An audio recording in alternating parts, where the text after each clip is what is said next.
So, Julie, I'm just interested, you've talked about teaching the game, and obviously children don't play card games maybe as much as they used to. No, they don't. Depends on, people are busy, parents are busy. So you obviously need to teach a little bit of how to play a card game. Yep. So how would you introduce Numero first time, pretty well any children, what do they need to know? Okay, the key thing is, and I've got a few cards here just as a bit of an easy demonstration here.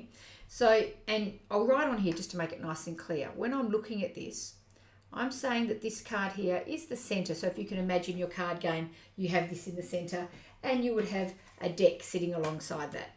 Okay, so classic card game sort of thing. And then you have, here would be your hand. Okay, so that's actually in the child's hand. Yep. And so I know you've got even playing face up initially while they're learning, so that your parent or teacher can help them learn by spotting what's in their hand. Okay, so it's a bit like a normal card game. Something's on the table in the centre of the middle. Yeah, absolutely. So if this is my hand, my big focus early on is always having their cards in order. For your young children, there's all your sequencing, subvertising, number recognition, all of that sort of thing. For your older kids, it does just simply make easier moves, makes it easier to see.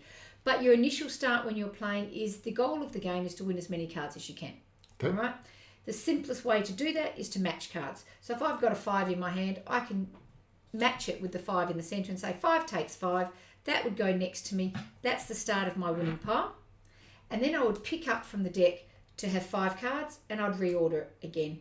And then it would be my opponent's turn. So that's kind of the idea here. So you're just matching. There's nothing in the centre, so your opponent will have to discard at different points. Yeah. So, but that's the easiest one is the matching take. Now, if I just pop that back for a second, when they take, that's fine. All they're going to do when they first learn is match.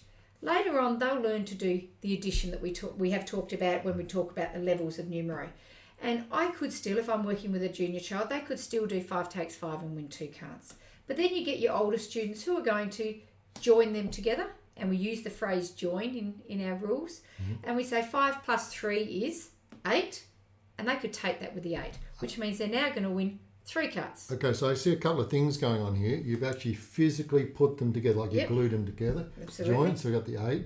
And I noticed that you put the 8 down. Always showing your answer on top. The golden rules of Numero, which if you look over the back of your shoulder, you'll see the rules.